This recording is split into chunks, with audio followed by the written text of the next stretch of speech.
అబ్రహాముని శోధించి తన హృదయాన్ని పరీక్షించని రాయబడ్డది. కాబట్టి మనల్ని కూడా దేవుడు పరీక్షిస్తుంటాడు. కాబట్టి ప్రియులారా, ఇక్కడ హృదయం అనేది ఒక వ్యాధి కలది, మోసకరమైనది అంటున్నాడు. అలాంటిది మనకి ఉండకూడదు. ఉంటే హృదయ శుద్ధి గల వారు ధన్యులు, వారు దేవుని చూచెదరనే మాటకి మనము చాలా దూరం అయిపోతాం. అంతే కదా? మనకి ఎంత పవిత్రమైన హృదయం ఉంటే దేవుని చూడగలుగుతాం.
వన్డే బైబిల్ సెమినార్కు జ్ఞాన సదస్సు వేదికగా మరి ఒకరోజు బైబిల్ తరగతికి చేరి ఉన్న ప్రియమైన దేవుని బిడ్డలందరికీ నా యొక్క హృదయపూర్వక వందనాలు తెలియజేసుకుంటున్నాను. ఇప్పటి వరకు మీరు దేవుని నామాన్ని పాటల ద్వారా స్తుతించారు, మయపరిచారు. పరిశుద్ధ గ్రంథం నుంచి దేవుని వాక్యాన్ని ధ్యానించుకుందాం. మత్తయి సువార్త 5వ అధ్యాయము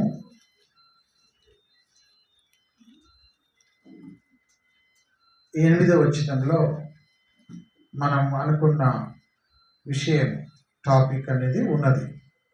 హృదయ శుద్ధి గల వారు ధన్యులు, వారు దేవుని చూచెదరు. యేసు ప్రభు ఆయన ఈ లోకంలో ఉన్నప్పుడు సువార్తను ప్రకటిస్తున్నప్పుడు ఇది కొండ మీద కూర్చొని చేసిన ప్రసంగంలో భాగమై ఉన్నది. ఈ యొక్క 5వ అధ్యాయాన్ని కొండ మీది ప్రసంగం అంటారు. ఎందుకు అంటే 1వ వచనంలో 5వ అధ్యాయం మత్తయి సువార్త 5వ అధ్యాయం 1వ వచనంలో ఆయన జన సమూహములను చూచి, అంటే కొద్ది మందిగా లేరు, చాలా మంది ఉన్నారు, తండోపములుగా వచ్చారు, గుంపులుగా వచ్చారు.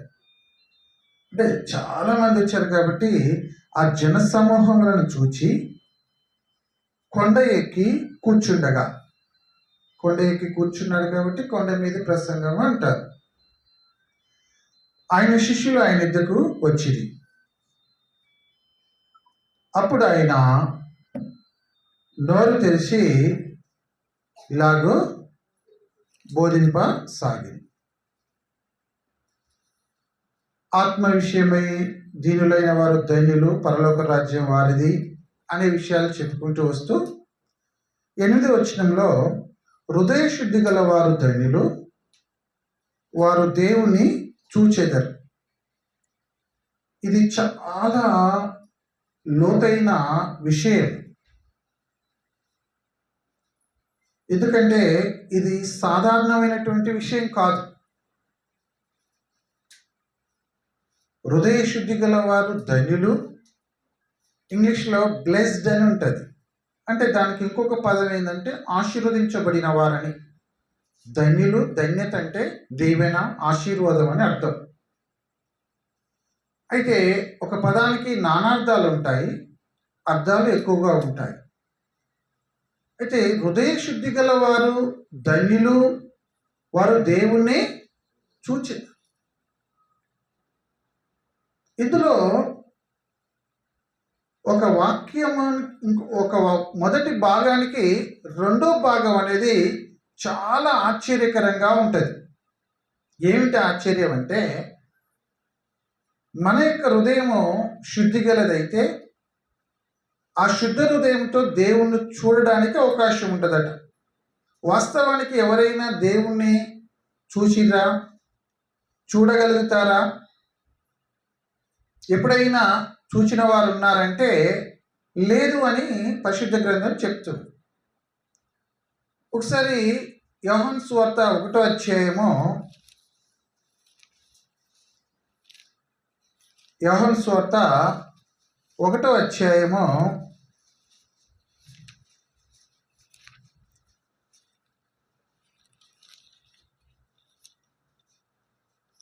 18వ వచనంలో ఈ విధంగా రాయబడినది. ఎవడును ఎప్పుడైనను దేవుణ్ణి చూడలేదు, తండ్రి రొమ్మునున్న అద్వితీయ కుమారుడి ఆయనను బయలుపరిచి. ఎవడును ఎప్పుడును ఎవరిని చూడలేదట? దేవుణ్ణి చూడలేదు. హృదయ శుద్ధి గల వారు ధన్యులు, వారు దేవుణ్ణి చూచెదరు అనే దానికి దీన్ని మనం జ్ఞాపకం చేసుకోవాలా. అంటే ఎంత మన హృదయము పవిత్రంగా ఉంటే దేవుణ్ణి చూడగలుగుతాం, ఆ పరిశుద్ధ దేవుణ్ణి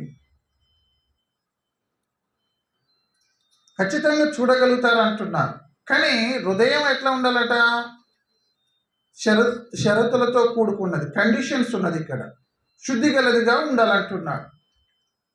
అయితే తిమోతికి రాసిన మొదటి పత్రిక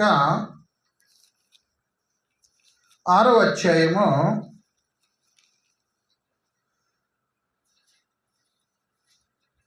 15-16 వచనాల్లో చూస్తే, నేను చదువుతున్నాను చూడండి. శ్రీమంతుడును అద్వితీయుడునగు సర్వాధిపతి, తిమోతికి రాసిన మొదటి పత్రిక 6వ అధ్యాయము 15వ వచనం. శ్రీమంతుడును అద్వితీయుడునగు సర్వాధిపతి యుక్త కాలముల యందు ఆ ప్రత్యక్షతను కనపరచును. ఆ సర్వాధిపతి రాజులకు రాజును ప్రభువులకు ప్రభువునై ఉన్నాడు. సమీపింపరాని తేజస్సులో ఆయన మాత్రమే వసించుచు అమరత్వం గలవాడై ఉన్నాడు. మనుషులలో ఎవడునో ఆయనను చూడలేదు, ఎవడునో చూడనేరడు. ఆయనకు ఘనతయు శాశ్వతమైన ప్రభావమును కలిగియుడునుగాక. ఆమేన్. అంటే ఆయనను మనుషులలో ఎవడునూ చూడలేదు, ఎవడునో చూడనేరడు. చూడలేదంటే భూతకాలం, చూడనేరడు అంటే భవిష్యత్ కాలం, అంటే జరగని పని. అయినను యేసు ప్రభు ఏం చెప్పిందంటే, హృదయ శుద్ధి గల వారు ధన్యులు, వారు దేవుణ్ణి చూచెదరు. చాలా ఆశ్చర్యకరమైన విషయం కదా ఇది. ఆ జీవమగల దేవుని చూడడానికి ఏమాత్రం కూడా అవకాశం లేదు. చూడలేదు, చూడనేరడు, చూడలేడు అని చెప్పబడింది. కానీ యేసు ప్రభు ఏం చెప్పిందంటే, హృదయ శుద్ధి గల వారు ధన్యులు, వారు దేవుణ్ణి చూచెదరు. ఈ హృదయం అనేది బాగా వినండి. 1 హృదయము, 2 మనస్సు, 3 ప్రాణము, 4 ఆత్మ. ఇవి అదృశ్యమైనవి. అంటే ఇన్విజిబుల్ థింగ్స్ అన్నమాట. దాన్ని ఇంకొక పదంలో చెప్పాలంటే అబ్స్ట్రాక్ట్ నౌన్స్ అంటారు. అంటే ఉదాహరణకి మనకు ఒక వాసన వస్తుంది, అది వస్తుందని చెప్పగలుగుతాం, అది మంచిదో చెడో, కానీ వాసన మనం చూడలేదు. అంతేనా కాదు? ఒక అందం ఉన్నది, అందంగా ఉందని చెప్తాం, కానీ ఇంకొకరికి అందంగా ఎట్లుందని వివరించలేమన్నమాట. ఆత్మ అనేది అదృశ్యమైనది, కనిపించదు. మనసు అనేది కూడా కనిపించదు, కాబట్టి అది క్రియల ద్వారా బయలుపరచబడుతుంది. ప్రాణం అనేది కూడా కనిపించదు. ప్రాణం పోయింది, ప్రాణం ఉంది అంటారు, కానీ అది కనిపించదు. అది శరీర అవయవాలను బట్టి మనం అర్థం చేసుకుంటాం. నాలుగవది, హృదయం అనేది కూడా కనిపించదు. ఈ హృదయం గురించి అనేక సందర్భాల్లో పరిశుద్ధ గ్రంథంలో రాయబడ్డది, కానీ అది కనిపించదు. అది ఇంగ్లీష్లో హార్ట్ అని అంటారు. అర్థమవుతుందా? అయితే ఈ హార్ట్ని శుద్ధి చేసేది ఏంటిదంటే దేవుని వాక్యం. కానీ హృదయం అంటే గుండె అనుకుంటారు, గుండె కాదు. గుండె వేరు, హృదయం వేరు. గుండె రక్తాన్ని శుద్ధి చేస్తుంటుంది. ఈ గుండెకి కొన్ని ట్యూబ్స్ ద్వారా ఈ రక్తం ప్రసారం జరుగుతుంది అన్నమాట. ఈ రక్తం ప్రసారం జరగటం వల్లనే గుండె కొట్టుకుంటూ ఉంటుంది, లబ్ డబ్ అని. అయితే అందరూ ఏమనుకుంటారంటే ఈ గుండెనే హృదయం అనుకుంటున్నారు. గుండె హృదయం కాదు. అర్థమవుతుందా? ఒకటి, ఆత్మ అంటే మీ అందరికీ తెలుసు, అదృశ్యమైనది, అది కనిపించదు. రెండోది, ప్రాణం అంటే కూడా కనిపించదు. మనసు అంటే కూడా కనిపించదు. హృదయం అంటే కూడా కనిపించదు. కానీ ఇవి మనలో పనిచేస్తున్నాయి. ఇవన్నీ ఉంటేనే మానవుడు. అంతేనా కదా? అయితే హృదయ శుద్ధి గల వారు ధన్యులు, వారు దేవుని చూచెదరంటే యోహాను శిష్యుడు రాస్తే ఏమంటే ఎవడునో ఎన్నడను దేవుని చూడలేదు అన్నాడు. తన అద్వితీయ కుమారుడైన యేసుక్రీస్తు మాత్రమే బయలుపరిచిన్నాడు. తిమోతి పత్రికలో పౌలు గారు రాస్తే ఏమంటే ఎన్నడు ఎవడును ఎప్పుడునో దేవుని చూడలేదు, చూడనేరడు అని చెప్పాడు. అయితే యేసు ప్రభు స్టేట్మెంట్లు ఏముందంటే హృదయ శుద్ధి గల వారు ధన్యులు, వారు దేవుని చూచెదరు అంటున్నారు. అంటే మన హృదయం ఎంత పవిత్రంగా ఉంటే ఆ సర్వోన్నతుడైన జీవం గల దేవుని చూడడానికి మనకు అవకాశం వస్తుంది. అంతేనా కదా? సరే, ఈ హృదయం అనేది కనిపించదని చెప్పాను, కానీ హృదయంలో ఏం కలుగుతుందంటే బాధ కలుగుతుంది. ఏం కలుగుతుంది? బాధ. Face is the index of the heart అన్నారు, యెషయా గ్రంథంలో ఉన్నది. అంటే మన హృదయంలో ఏ ఉన్నదో ముఖ కవలికలు తెలియజేస్తుందట. అర్థమవుతుందా? ఒకరు చూడగానే ఏందమ్మా బాధగా ఉన్నావు, దిగులుగా ఉన్నావు, లేకపోతే సంతోషంగా ఉన్నవేంది అంటే హృదయంలో ఏమున్నదో ఈ ముఖ కవలికలు అనేది బయలుపరుస్తుందట. దాన్నే face is the index of the heart అంటారు. అలాగనే యేసుప్రభు ఏమంటే హృదయం నిండిన కొలది నోరు మాట్లాడుతుందని చెప్పాడు. అయితే యేసుప్రభు చెప్పింది ఏంటంటే హృదయ శుద్ధి గల వారు ధన్యులు, వారు దేవుణ్ణి చూచెదరు అన్నాడు.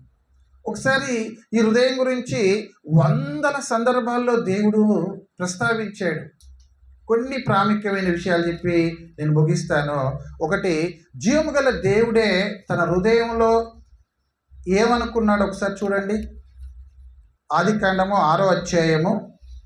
అంటే దేవునికి కూడా హృదయం ఉన్నదా? మన హృదయం ఎలాంటిది, దేవుని హృదయం అసలు అంటే హృదయం యొక్క లక్షణం ఏంది? ఇక్కడ డెఫినేషన్ ఆదికాండంలోనే ఇస్తున్నాడు. ఆదికాండము 6వ అధ్యాయము 5వ వచనాన్ని నేను చదువుతున్నాను చూడండి. నరుల చెడుతనము భూమి మీద గొప్పదనియు. ఒకటి గమనించండి, గొప్పదేంటిది? చెడుతనమాట, మంచితనం కాదు. అర్థమవుతుందా? గొప్పదనే మాటకి దేన్ని జోడించిందంటే నరుల యొక్క చెడుతనము గొప్పదనియు, వారి హృదయం యొక్క తలంపులోని ఊహంతయు ఎల్లప్పుడూ కేవలము చెడ్డదనియు యెహోవా చూచి. అప్పటి కొద్ది మందే జనాభా ఉన్నారు. ఆది కాండంలో ఆదాం మొదలుకొని ఇది నోహావు కాలానికి వస్తుంది సమయం. అర్థమవుతుందా? ఇంకా నోహావు కాడికి పోలేదు. అప్పటికే ఈ నరుల హృదయాలను చూసిన దేవుడు ఏమని ధృవీకరించిందంటే, వారి హృదయం అంత చెడ్డదనియు, ఇంకేమంటున్నాడు, హృదయం యొక్క తలంపులోని ఊహ అంతయు ఎల్లప్పుడూ కేవలం చెడ్డదని యెహోవా చూచి. 6వ వచనంలో తాను భూమి మీద నరులను చేసినందుకు యెహోవా సంతాపము నొంది తన హృదయములో నొచ్చుకొనెను. చూశారా హృదయం ఎంత గొప్పదో? దేవుడి కూడా ఉందట హృదయం. ఇది మామూలు పదం కాదు. ఇది తన హృదయంలో నొచ్చుకొనెను అంటే ఎంత బాధపడ్డాడో. అప్పటికే ఆ నరుల యొక్క అక్రమాలు, అరాచకాలు, అవిధేయత, పాపాన్ని చూసి నోహావుతో ఏం చెప్పాడంటే, నాకు ఈ సృష్టి వద్దు నోహావు, నీ కుటుంబాన్ని నువ్వు రక్షించుకొని ఇక చెప్పుకుంటూ వచ్చాడనమాట. నోహావు కుటుంబాన్ని రక్షించటకు ముందు జరిగిన సంభాషణలో దేవుడు ఏం తెలియజేసిందంటే, నరులను చేసినందుకు తన హృదయంలో సంతాపం నుండి నొచ్చుకుండట. అంటే దేవునికి కూడా ఒక హృదయం ఉన్నది. బాధపడ్డాడు అని రాయబడ్డది ఒక చోట. కాబట్టి మరి మన హృదయము ఎంత పవిత్రంగా ఉంటే మనం ఆ దైవత్వానికి అంత దగ్గరగా ఉంటాం. ఒకసారి ఆలోచన చేయండి. ఆది కాండం ఆరంభంలోనే నరులను చేసినందుకు వారి యొక్క ఊహ, ఆలోచన, వారి చెడుతనం ఎంత గొప్పదిగా ఉన్నదంటే వర్ణింపశక్యం కాని విధంగా ఉన్నది. ఇందుక నీ నరులను చేసింది అని దేవుడు తన హృదయంలో నొచ్చుకుంటాడు. మనందరి హృదయాలు కూడా బాధపడుతుంటాయి ఎవరైనా మనం బాధ పెడితే, అంతేనా కాదా? అది ఎలా తెలుస్తుందంటే మన ముఖ కవలికలు తెలియజేస్తాయి. సంతోషంగా ఉన్నా, బాధగా ఉన్నా, దిగులుగా ఉన్నా, ఏదైనా ఆలోచన చేస్తున్నా ఏమైంది అని అడుగురా? ఏం చెప్తుంది? ఈ ముఖం అనేది బయలుపరుస్తుంటుంది. అయితే ఈ హృదయ శుద్ధి గల వారు ధన్యులు, వారు దేవుని చూచెదరంటే యోహాను భక్తుడు ఏమన్నాడు? ఎవడును ఏనడును దేవుని చూడలేదన్నాడు. పౌలు గారు ఏమన్నాడు? ఎవడును ఎన్నడును దేవుని చూడలేదు, చూడనేరడు అని చెప్పాడు. మరి దీనికి స్టేట్మెంట్ ఏంటిదంటే యేసుప్రభువు ఏమన్నాడు? హృదయ శుద్ధి గల వారు ధన్యులు, వారు దేవుని చూచెదరన్నాడు. బాగా ఆలోచించం చేయాలి మనం దీని గురించి. అదే సందర్భంలో నరులను చేసినందుకు దేవుడు తన హృదయమందు నొచ్చుకొనని రాయబడ్డది. అంటే హృదయం యొక్క బాధ్యత, భారము ఏం చేస్తుంటుంది మానవ జాతిని అంటే, మరి దేవునికి ఇష్టంగా లేనప్పుడు దేవుడు మన గురించి ఎంత బాధపడుతుంటాడో. మన ఇంట్లో మనం ఒకరికి నచ్చకుంటేనే మనం బాధపడుతుంటాం, అంతేనా కాదా? దేవునికి రహస్యమైనది ఏదీ లేదట, సమస్తం తెలుసు ఆయనకి. ఒకసారి చూడండి, సామెతల గ్రంథము 5వ అధ్యాయము 21వ వచనంలో, సామెతల గ్రంథము 5వ అధ్యాయము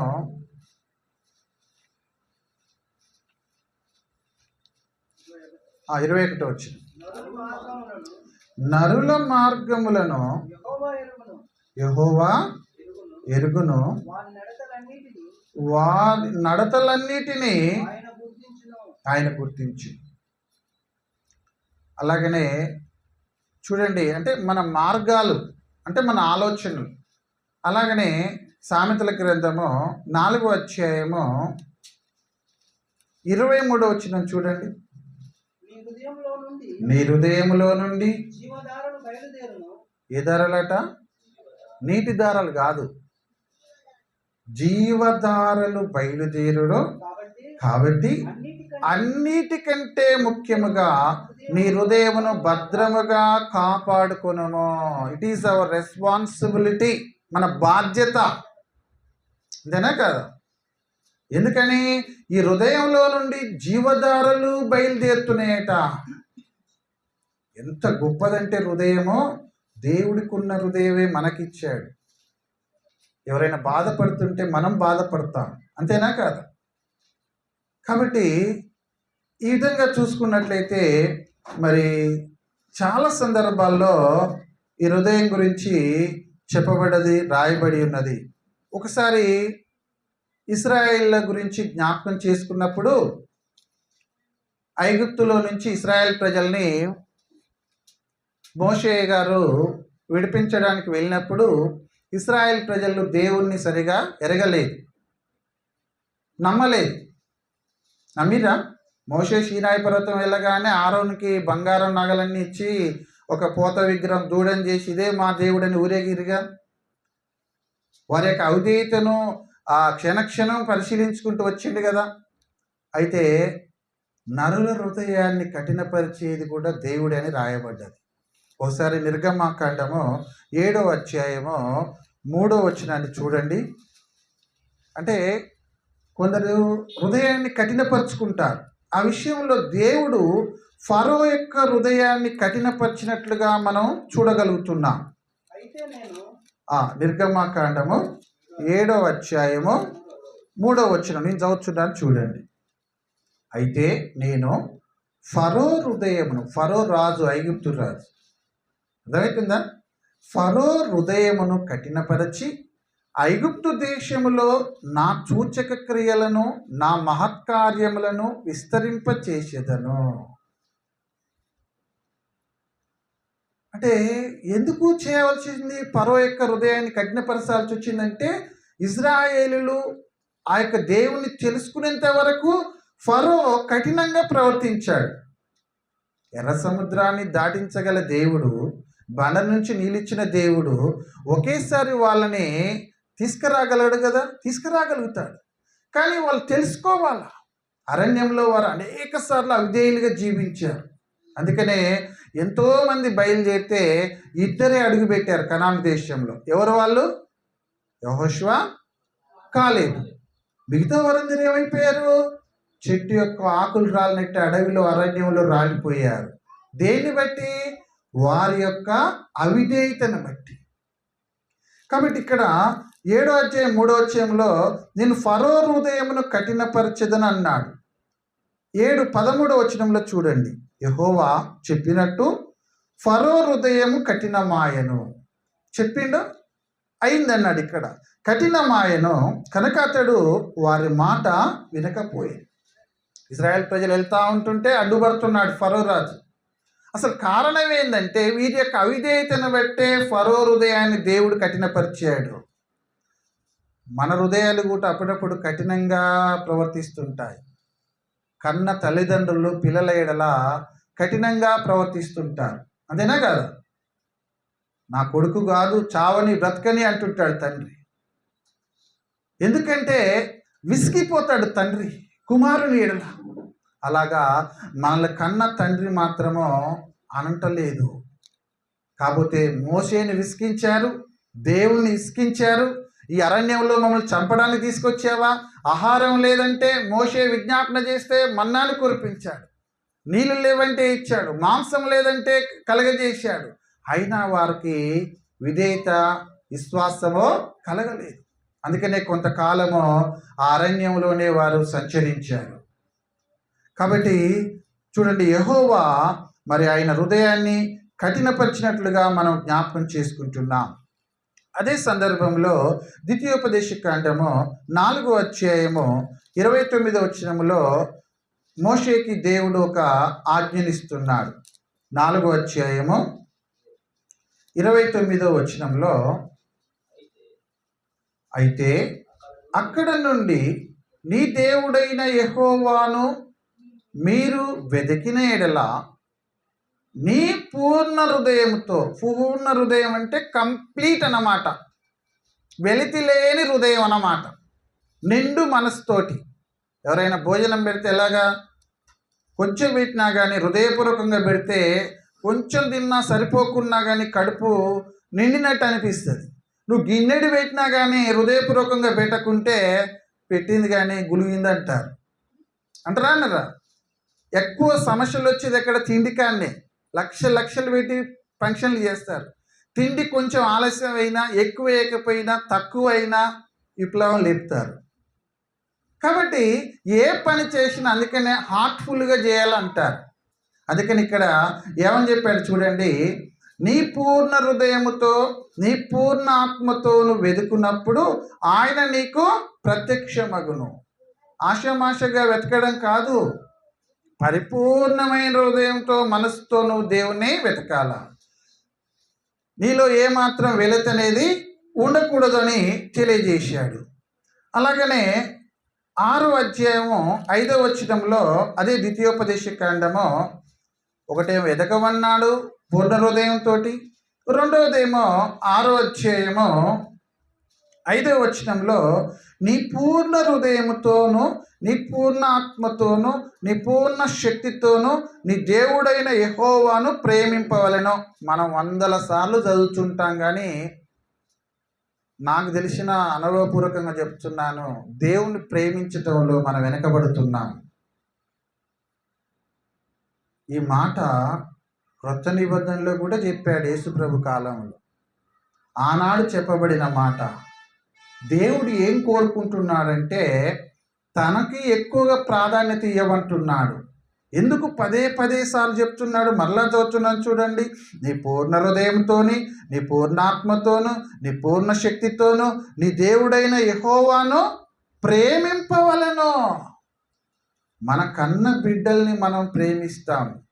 మనకున్న వస్తువులలో అర్థమవుతుందా, కావలసిన వాటిని మనం ఎక్కువగా ప్రేమిస్తాం. అయితే వాటన్నిటికంటే ఎక్కువగా దేవుణ్ణి ప్రేమించాలా? అది దేవుడు కోరుకుంటున్నాడు. అయితే దేవుణ్ణి మనం పూర్ణ హృదయంతో ప్రేమించిన తర్వాత మనలో లోపం అనేది ఉండదని దేవుడు మనల్ని నిర్ధారణ చేస్తాడు. కాబట్టి ఈరోజు ఉదాహరణ చెప్పాలంటే నేను ఎక్కడికో వెళ్ళాలా, ఏం చెప్పాలా? ఒక కార్యక్రమం ఉన్నది, ఒక ఫంక్షన్ ఉన్నది, కానీ నాకు దేవుని వాక్యాన్ని పంచుకోవడమే, ఆత్మీయ సావాసమే ముఖ్యమైనదని ఇటు వచ్చాను. ఇప్పటికి 2 పిల్లలు వెళ్ళారు, కానీ నేను ఖచ్చితంగా దేవుని వాక్యానికే ప్రాధాన్యత ఇవ్వాలా?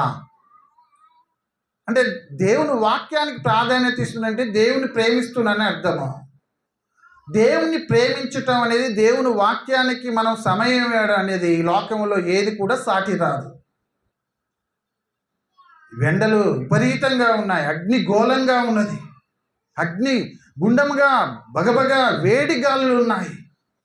అయినప్పటికీ మనం దేవుణ్ణి వెతుకుటలో, దేవుణ్ణి ప్రేమించుటలో, దేవుణ్ణి కొనియాడుటలో, ఆయన వాక్యాన్ని మనము గైకొనుటలో, ధ్యానించుటలో ఏది లోకంలో సాటి రాదు.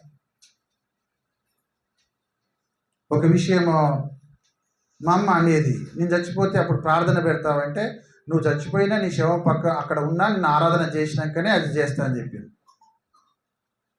ఇప్పటికీ అడుగుతుంది, ఒకవేళ ఆదివారంలో నువ్వు చనిపోతే నాకు ఆరాధన ఆపడానికి అవకాశం లేదు, నీ సమాధి కార్యక్రమం జరుగుతుంది, కానీ నేను దేవుణ్ణి మాత్రం ఆరాధించేది మాత్రమో ఆగదని చెప్పాను.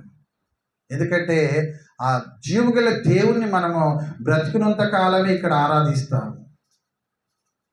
కాబట్టి చూడండి, ఇంకా అనేక విషయాలు ఈ హృదయం గురించి చెప్పబడ్డది. ఒకసారి రాజుల గ్రంథం చూద్దాం. చాలా విషయాలు ఉన్నాయి, కానీ సొలొమోను విషయంలో ఒక ఉదాహరణ చూసుకుందాం. సొలొమోన్ అంటే మీకు తెలుసు కదా, Solomon is the wisest king in the world అని రాయబడి ఉంటుంది. అంటే ప్రపంచ జ్ఞానవంతుడైన రాజు అని రాయబడి ఉన్నది. ఒకసారి రాజుల మొదటి గ్రంథము 3వ అధ్యాయము, ఒక ఉదాహరణ మాత్రమే ఇది. రాజుల మొదటి గ్రంథము 3వ అధ్యాయము 9వ వచనాన్ని చదువుతున్నాను. రాజు అయినాక దేవుని అడుగుతున్నాడు, ఇంత గొప్పదైన నీ జనమునకు న్యాయం తీర్చగలవాడు ఎవడు? కాబట్టి నేను మంచి చెడ్డలు వివేచించి నీ జనులకు న్యాయం తీర్చినట్లు నీ దాసుడునైన నాకు వివేకము గల హృదయము దయచేయమన్నాడు. ఏ హృదయం అట? అంటే జ్ఞానము గల, ఏది సత్యము, ఏది న్యాయము, ఏది అసత్యము, ఏది అన్యాయం, ఎవరి ఎడల? జనుల ఎడల. ఈ జనమేమో గొప్పగా ఉన్నది, నేనేమో బాలుడను అన్నాడు. సొలొమోను ఏమన్నాడు తెలుసా? నేను బాలుడను అన్నాడు, నాకు జ్ఞానం లేదు అన్నాడు. అయితే అలా అడిగినప్పుడు చూడండి 10వ వచనంలో, సొలొమోను చేసిన ఈ మనవి ప్రభువునకు అనుకూలమాయని గనక, అంటే మనకు కూడా వివేకం గల హృదయం ఇవ్వమంటే దేవుడు ఇస్తాడు, ఖచ్చితంగా ఇస్తాడు. అయితే దేవుడు ఇష్టపడ్డాడు. 11వ వచనంలో దేవుడు అతనికి ఇలాగ సెలవిచ్చాడు, దీర్ఘాయు అయినను ఐశ్వర్యమునైనను నీ శత్రువుల ప్రాణమునైనను అడగక న్యాయములను గ్రహించుటకు వివేకం అనుగ్రహించమని నీవు అడిగితివి. నీవు ఇలాగ అడిగినందుకు నీ మనవి ఆలకించుచున్నాను. బుద్ధి వివేకము గల హృదయము ఇచ్చిండు కదా, హృదయం ఇచ్చిండు కదా, అడిగాడు, ఇచ్చాడు.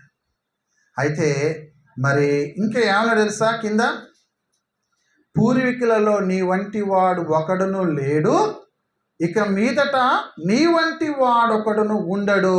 ఏ విషయంలో? వివేకము గల హృదయ జ్ఞాన విషయంలో. పూర్వం ఎవరు లేరట, ఇక రాబోయే కాలంలో కూడా ఎవరు ఉండరట. అంత గొప్ప జ్ఞానం నీకు ఇస్తాను అని చెప్పాడు దేవుడు, ఇచ్చాడు. కానీ ఏమైందో ఒకసారి చూడండి. అదే రాజుల మొదటి గ్రంథము 11వ అధ్యాయము. సొలొమోను యొక్క హృదయము దేవుడు అడిగితే ఇచ్చాడు. కానీ ఏమైందట? 11వ అధ్యాయము 4-6 వచనాలు చూడండి.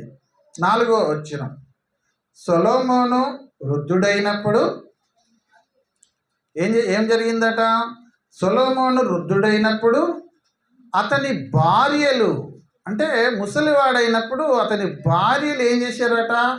అతని హృదయమును ఇతర దేవతల తట్టు త్రిప్పగా అతని తండ్రి అయిన దావీదు హృదయము వలె అతని హృదయము దేవుడైన యెహోవా ఎడల యథార్థము కాకపోయెను. భార్యలంటే ఎవరాలు? అన్ని స్త్రీలు. జ్ఞానం అడిగాడు, ఇచ్చాడు. ఆ జ్ఞానంతో ఏం చేశాడంటే 700 మంది భార్యల్ని పెళ్ళాడాడు. 300 మంది భార్యలు కాకుండా వారిని అలాగ నడిపించాడు. మొత్తం 1000 మంది లెక్కలకు వచ్చారు ఆయనకి. దేవుడికి ఇష్టమైన కార్యం అది కాదు కదా. అందుకనే ఏం చెప్పాడంటే ఇక్కడ, సొలొమోను వృద్ధుడైనప్పుడు అతని భార్యలు అతని హృదయమును ఇతర దేవతల తట్టు త్రిప్పగా అతని తండ్రి అయిన దావీదు హృదయము వలె అతని హృదయము దేవుడైన యెహోవా ఎడల యథార్థము కాకపోయెను. కాబట్టి ఐక్యరాజ్యము 2 రాజ్యాలుగా విడిపోయింది. ఒకడు దాసుడు, ఒకడు కుమారుడు. రెహబాము, యెరోబాము నాదంటే నాదని రాజ్యం కొట్లాడి 2 రాజ్యాలుగా విడిపోయింది. సొలొమోను రాజు, ఆ సౌలు రాజు 40 సంవత్సరాలు పరిపాలించాడు. దావీదు రాజు 40 సంవత్సరాలు పరిపాలించాడు. సొలొమోను రాజు కూడా 45 సంవత్సరాలు పరిపాలించాడు. ఐక్యరాజ్యంగా కొనసాగింది. కానీ సొలొమోను యొక్క అతిక్రమం బట్టి, చెడు హృదయం బట్టి ఐక్యరాజ్యము 2 రాజ్యాలుగా విడిపోయింది. కారణం ఎవరంటే భార్యలట. ఎంతమంది? 700 ప్లస్ 300 మంది అతని హృదయాన్ని మా దేవత తట్టు ఇటు తిరుగు బ్రొక్కు అని చెప్తే తిరిగిపోయిందట. దేవుడు ఊరుకుంటాడా? కాబట్టి ప్రియులారా, దేవుడు వివేకము గల హృదయం తీస్తే ఆ హృదయాన్ని పాడు చేసుకున్నవాడు సొలొమోను. జ్ఞానాన్ని వృధాపరిచినవాడు సొలొమోను. అయితే దేవుడు నరులను ఎలాగా లక్ష్య పెడుతున్నాడో చూడండి. సమూయేలు మొదటి గ్రంథము దావీదు విషయంలో, అంటే తన తండ్రి అయిన దావీదు వంటి హృదయం అతనికి లేదు అన్నాడు కదా. మరి దావీదు ఎలాంటి వాడట? సమూయేలు మొదటి గ్రంథము 16వ అధ్యాయము, సమూయేలు మొదటి గ్రంథము 16వ అధ్యాయము 7వ వచనం. అయితే యెహోవా సమూయేలుతో ఇలాగ సెలవిచ్చెను. సమూయేలు ప్రవక్త ఎవరి గురించి? దావీదుని రాజుగా చేయాలి. సౌలు అవిధేయత చూపించాడు. అర్థమవుతుందా? యాజకులు చేయవలసిన పని ఆయన చేశాడు. ఇంకొకటి, అమాలేకీయుల రాజుల్ని సమస్తాన్ని నాశనం చేసి రా అంటే కొంత తెచ్చుకున్నాడు. అర్థమవుతుందా? కాబట్టి ఇక్కడ చూడండి, అతని రూపమును అతని ఎత్తును లక్ష్య పెట్టకము. మనుషులు లక్ష్య పెట్టు వారిని యెహోవా లక్ష్య పెట్టాడు. నేను అతన్ని త్రోసివేసి ఉన్నాను. ఎవరిని? సౌలు రాజు. మనుషులు పై రూపమును లక్ష్య పెట్టుదురు. మనం అందరం కూడా ఎక్కువ పై కనపడే అందాన్నే ఎక్కువగా మనం గమనిస్తుంటాం. నిజంగా వాస్తవానికి పైకి అందంగా ఉన్న వారికి కొద్ది మందికే అందమైన మనసు ఉంటుంది. అర్థమవుతుందా? కొందరు చూడడానికి భయంకరంగా ఉన్నా, భయపెట్టినా వారి మనసు వెన్నె లెక్క మెత్తగా ఉంటుంది, ప్రేమ గలదిగా ఉంటుంది. అందుకని ఇక్కడ పై రూపమును బట్టి చూడవాకు మనుషులు. ఏం చూడాలా? హృదయం అంటున్నాడు. చూడండి, ఇక్కడ మనుషులు పై రూపమును లక్ష్య పెట్టుదురు కానీ యెహోవా హృదయమును లక్ష్య పెట్టు. దావీదును అందరు ఏమన్నారు? ఈ పిల్లగాడు అన్నారు అన్నలు. సద్దులు మోస్తున్నాడు, గొర్రెలు కావంటే యుద్ధానికి వస్తున్నామని హేళన చేశారు అన్నలు. నువ్వు ఆ రాజు మీద, గొలియాతు మీదకి పోయేదని హేళన చేశారు. కానీ దేవుడు దావీదును జ్ఞాపకం చేసుకున్నాడు. దేన్ని బట్టి? యెహోవా హృదయమును లక్ష్య పెట్టును. కాబట్టి ప్రియులారా, మీ హృదయాన్ని, నా హృదయాన్ని దేవుడు ఎప్పుడు చూస్తుంటాడు. చాలామంది అనుకుంటారు దేవుడే లేడని హృదయంలో బుద్ధిహీనులు అనుకుంటారని కీర్తనకారుడు చెప్పాడు. అదేనా కదా? కాబట్టి మరి దేవుడు, ఆయనకు ఒక హృదయం ఉన్నది. ఆ హృదయంలో ఆయన నొచ్చుకున్నాడు నరుల యొక్క చెడుతనం చూసి. మరి సౌలు తప్పు చేసినప్పుడు బాధపడి సమూయేలుతో వెంటనే ఇశ్రాయేలుకి రాజు కావాలని చెప్పి, ఎవరంటే ఈయనంటే ఈయన కాదు, ఈయన కాదు, ఇంకా ఇషేకు ఎంతమంది కుమారులు తీసుకురా అంటే చివరిగా వస్తే ఆ సమూయేలు ప్రవక్తకు కూడా అర్థం కాలేదు. అర్థమైందా? అర్థం కాలే. అంటే రాజు అంటే ఎత్తుగా ఉండాలా, బలంగా ఉండాలా, గంభీరంగా ఉండాలనుకున్నారు. కానీ మనుషులు పై రూపాన్ని చూస్తారు. యెహోవా మా నరుని యొక్క హృదయాన్ని చూసి దావీదును రాజుగా చేశాడు. కానీ దావీదు లాంటి హృదయం సొలొమోనుకు లేదని దేవుడు నిర్ధారణ చేశాడు. నీ తండ్రి వంటి హృదయం నీకు లేకపోయింది అన్నాడు. కాబట్టి ప్రియులారా, ఒకసారి యోబు గ్రంథంలో చూస్తే యోబుకు వచ్చిన కష్టాల్లో యోబు కూడా ఒకసారి బాధపడ్డాడు. ఎలా బాధపడ్డాడు చూడండి. యోబు గ్రంథము 23వ అధ్యాయము 16వ వచనం.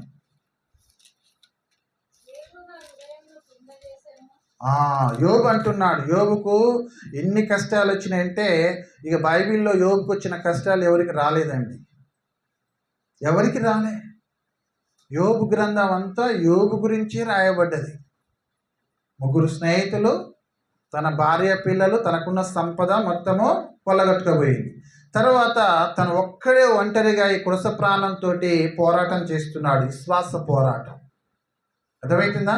ఆ సందర్భంలో ఏమంటుందంటే 16వ వచనంలో, దేవుడు నా హృదయమును కృంగజేసెను.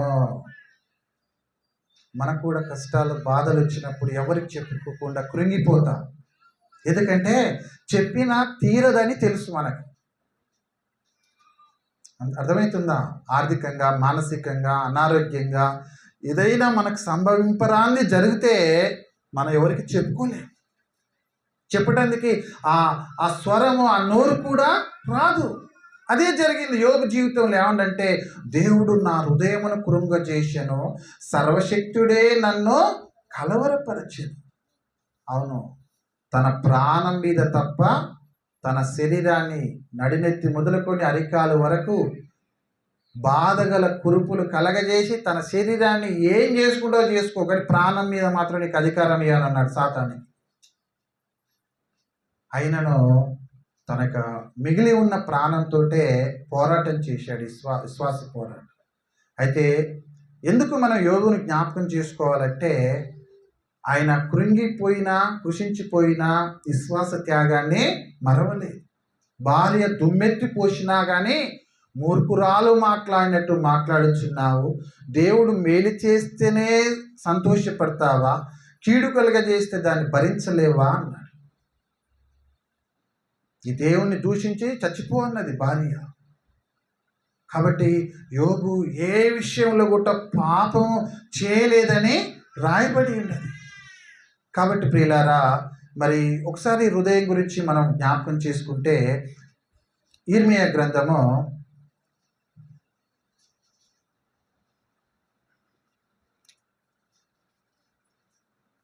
17వ అధ్యాయము ఈ హృదయం యొక్క తత్వాన్ని చెప్తున్నాడు ఇక్కడ. ఇర్మియా గ్రంథము 17వ అధ్యాయము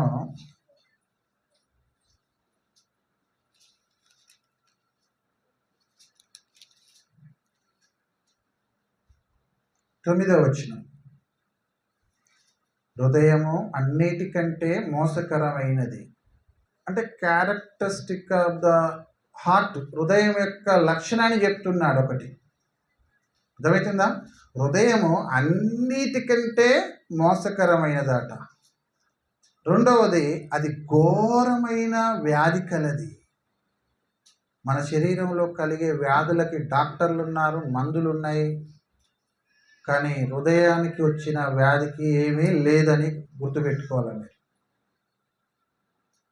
అర్థమవుతుందా? చూడండి, అందుకనే కార్డియాలజిస్ట్ అంటే గుండె వైద్య నిపుణులు అంటారు, హార్టియాలజిస్ట్ లేడు. మీకు మొదలు చెప్పాను, హృదయం అంటే కనబడిందని చెప్పాను. అర్థమవుతుందా? కాబట్టి ఇక్కడ హృదయము అన్నిటికంటే మోసకరమైనది, అది ఘోరమైన వ్యాధి కలది, దాన్ని గ్రహింపగలవాడెవడు? ఎలా గ్రహించాలట? ఒకని ప్రవర్తనను బట్టి వాని క్రియల ఫలం చొప్పున ప్రతీకారం చేయుటకు యెహోవాను నేను హృదయమును పరిశోధించువాడను, అంతరింద్రియములను పరీక్షించువాడను. దావీదు హృదయాన్ని పరీక్షించే కదా రాజుగా ఎన్నుకున్నది. అబ్రహాముని హృదయాన్ని పరీక్షించాడు కదా. 75వ ఏట వాగ్దానం చేసి, నీ బంధువుల యొద్ద నుండి, నీ ప్రజల యొద్ద నుండి, నీ దేశం నుండి బయలుదేరి నేను చూపించు దేశానికి వెళ్ళిపో, నేను గొప్ప జనముగా చేస్తాను, నిన్ను ఆశీర్వదించే వారిని ఆశీర్వదిస్తాను అని చెప్పాడు. భూమి యొక్క సమస్త, భూలోక రాజ్యం యొక్క సమస్త వంశములు నీ యందు ఆశీర్వదించబడునన్నాడు. ఆయనకు సంతానం లేదు. ఒకసారి అడిగాడు, నాకు ఎంత ఆస్తి ఇస్తేంది, ఐశ్వర్యం ఇస్తేంది, నా గర్భవాసన పుట్టినవాడు లేడు కదా, నా ఆస్తి ఎంత వీళ్ళకి చెంతదని చెప్తే, అబ్రాహం బయటికి రా అన్నాడు. నీకు చేతనైతే ఆకాశం వైపు కన్నులెత్తి చూచి ఆ నక్షత్రాన్ని లెక్కబెట్టు, అలాగుంటుంది నీ సంతానం అన్నాడు. అప్పుడు అబ్రహాం దేవుని నమ్మెను, అది అతనికి నీతిగా ఎంచబడింది. కానీ క్రొత్త నిబంధనలో ఎబ్రీలకు రాసిన పత్రికలో, రోమీలకు రాసిన పత్రికలో ఏం చెప్పబడ్డదంటే, నిరీక్షణకు ఆధారం లేనప్పుడు అబ్రహాం దేవుని నమ్మినని రాయబడ్డది. ఇంకా ఎబ్రీలకు రాసిన పత్రికలో ఏం చెప్పబడిందంటే, ఆయన పిలువబడినప్పుడు ఎక్కడికి వెళ్ళవలనో తెలియకనే పోయిందట. అర్థమవుతుందా? వెళ్ళమన్నాడు కానీ ఫలానా చోట ఆగని చెప్పిన దాకా ఆయన వెళ్తూనే ఉంటున్నాడట. ఎక్కడికి వెళ్ళవలనో తెలియకనే బయలుదేరని రాయబడ్డది. అంటే అందుకనే అబ్రహాముని శోధించి తన హృదయాన్ని పరీక్షించని రాయబడ్డది. కాబట్టి మనల్ని కూడా దేవుడు పరీక్షిస్తుంటాడు. కాబట్టి ప్రియులారా, ఇక్కడ హృదయం అనేది ఒక వ్యాధి కలది, మోసకరమైనది అంటున్నాడు. అలాంటిది మనకి ఉండకూడదు. ఉంటే హృదయ శుద్ధి గల వారు ధన్యులు, వారు దేవుని చూచుదరనే మాటకి మనము చాలా దూరం అయిపోతాం. అంతే కదా? మనకి ఎంత పవిత్రమైన హృదయం ఉంటే దేవుణ్ణి చూడగలుగుతాము. ఎంత గొప్ప భాగ్యం అది. కాబట్టి ప్రియులారా, ఒకసారి యేసు ప్రభు ఈ లోకంలో ఉన్నప్పుడు ఆ పరిసయ్యులు శాస్త్రులు ఏం చెప్పారంటే, నీ శిష్యులు చేతులు కడుక్కోకుండా భోజనం చేస్తున్నారు, ఇదేంటి అని అడిగాడు. ఒకసారి చూడండి, మత్తయి సువార్త 15వ అధ్యాయము 18వ వచనంలో ఏమన్నాడంటే, అంటే చేతులు కడుక్కోకుండా భోజనం చేస్తున్నారు ఏంది అంటే దానివల్ల సమస్య ఏం లేదు అని చెప్తూ చూడండి. 18వ వచనంలో ఏమంటుందంటే, 15వ అధ్యాయం మత్తయి సువార్త 18వ వచనము, నోట నుండి బయటికి వచ్చినవి అంటే హృదయం నిండిన కొలది ఏం చేస్తుందట, నోరు మాట్లాడు. కాబట్టి నోట నుండి బయటికి వచ్చినవి హృదయంలో నుండి వచ్చును, ఇవే మనిషిని అపవిత్రపరచినవి అని మీరు గ్రహింపరా? దురాలోచనలు, నరహత్యలు, విచారములు, వేశ్యాగమనములు, దొంగతనములు, అబద్ధ సాక్ష్యములు, దేవదూషణలు హృదయంలో నుండి వచ్చును, ఇవే మనిషిని అపవిత్రపరచును. కానీ చేతులు కడుగు కొనక భోజనం చేయటం మనిషిని ఇప్పుడు కూలీ వారు ఉంటారు, కోతలకి నాట్ల మెకానిక్ వాళ్ళు ఉంటారు, దుమ్ము కార్మికులు ఎక్కడ పడితే అక్కడ పని చేస్తారు, ఏ సబ్బులు పెట్టి కడుగుతారు, వాళ్ళు ఉత్తగానే నీళ్ళ కడిగి తింటూనే ఉంటారు. అంతేనా కదా? వాళ్ళకి కావాల్సింది ఆకలి అది. అంతేకాని అది పెద్దగా అపవిత్రపరచదు. కానీ నోటి నుండి వచ్చినదే అపవిత్రపరుస్తుంది. అది ఎక్కడి నుంచి వస్తుందట? హృదయంలో నుండి. అందుకని సామెతల గ్రంథంలో ఏమన్నాడంటే, నీ హృదయంలో నుండి జీవధారలు బయలుదేరు. కాబట్టి అన్నిటికంటే నీ హృదయమును భద్రముగా కాపాడుకో. కాబట్టి ప్రియులారా, చివరి మాట ఒకటి చదివి ముగిస్తాను. హెబ్రీలకు రాసిన పత్రిక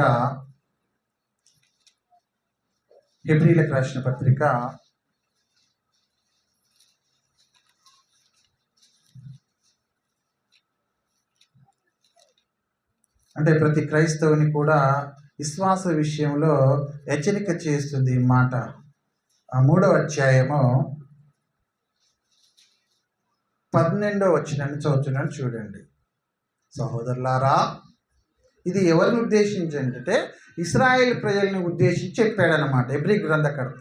అర్థమవుతుందా? 40 రోజులు చేయవలసిన ప్రయాణం 40 సంవత్సరాలు పట్టింది.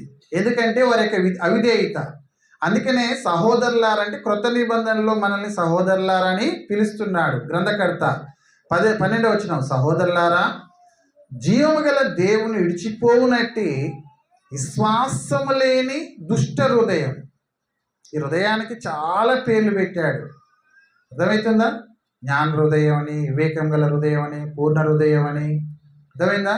ఇక్కడ ఏమంటున్నాడంటే, విశ్వాసము లేని దుష్ట హృదయం మీలో ఎవరి అందైనను ఒకవేళ ఉండునేమో అని జాగ్రత్తగా చూసుకోండి. ఎందుకంటే నేడు మీరు ఆయన శబ్దం వినేడలా కోపం పుట్టించి నప్పటి వలె, అంటే ఒకప్పుడు మీ హృదయములను కఠినపరచుకొనకూడని ఆయన చెప్పాను కనుక, పాపం వలన కలుగు భ్రమచేత మీలో ఎవడనో కఠినపరచపడకుండానట్లును నేడు అనబడు సమయం ఉండగానే ప్రతి దినమున ఒకరికొకడు బుద్ధి చెప్పుకొనుడి. ఎలయనగా మొదటి నుండి మనకున్న దృఢ విశ్వాసము అంతం మట్టుకు గట్టిగా చేపట్టిన ఎడల క్రీస్తులో పాలివారమై ఉంటుంది. అర్థమవుతుందా? ఇశ్రాయేల్ ప్రజలు కోపం పుట్టించారు, విసిగించారు, మోషేని దేవుణ్ణి చాలా విసిగించారు. అదే విషయాన్ని ఇక్కడ ప్రస్తావిస్తున్నాడు. వారిలాంటి దుష్ట హృదయం మీలో ఉండకూడదు. వారు దేవుని విడిచి వెళ్ళారు, నమ్మలేదు, అవిధేయులుగా. అందుకనే యోషువ కాలేబు మాత్రమే అడుగుపెట్టారు. కాబట్టి యేసు ప్రభు చెప్పిన మాట ఏంటంటే, హృదయ శుద్ధి గల వారు ధన్యులు, వారు దేవుని. పేతురు హృదయాన్ని ఎరిగే చెప్పాడు. పేతురు, ఈ రాత్రి కోడి కూయక్క మునిపే ముమ్మారు నేనెవరో నువ్వు ఎరగనని చెప్పదామంటే, లేదు ప్రభువా, మరణం తప్ప నన్ను ఏది ఎడబాయదన్నాడు. యేసు ప్రభును ఇస్కరియోతు యూదా ముద్దు పెట్టి అప్పగించగానే తీసుకెళ్తుంటే, నాకు తెలియదు ఒట్టు పెట్టుకొని నాకు తెలియదన్నాడు. కోడి కూసింది ముమ్మారు. పేతురు వైపు యేసు ప్రభు చూసినప్పుడు పేతురు ఏడ్చాడు. అర్థమవుతుందా? ఆయన ఆకాశం నుండి కీర్తనకారు చెప్తున్నాడు, నరులందరి హృదయాలని ఆయన చూస్తున్నాడు, దృష్టించి ఉన్నాడు. ఆయన కంటికి ఏది కూడా మరగై ఉండలేదని రాయబడిందని. కాబట్టి హృదయాలను ఎరిగిన దేవుడు నిన్ను నన్ను గమనిస్తున్నాడు. కాబట్టి మనమందరం కూడా విశ్వాస జీవితంలో మంచి హృదయం గలవారమై ఎల్లప్పుడూ దేవుని ఆరాధించి బిడ్డలుగా, దేవుని మయపరిచే వారంగా, గొప్ప హృదయంతో మనం కొనసాగిపోవాలని ఈ కొద్ది మాటలు విన్న మీ అందరికీ నా యొక్క హృదయపూర్వక వందనాలు తెలియజేసుకుంటూ, మీ అందరిని హెచ్చరిస్తూ నన్ను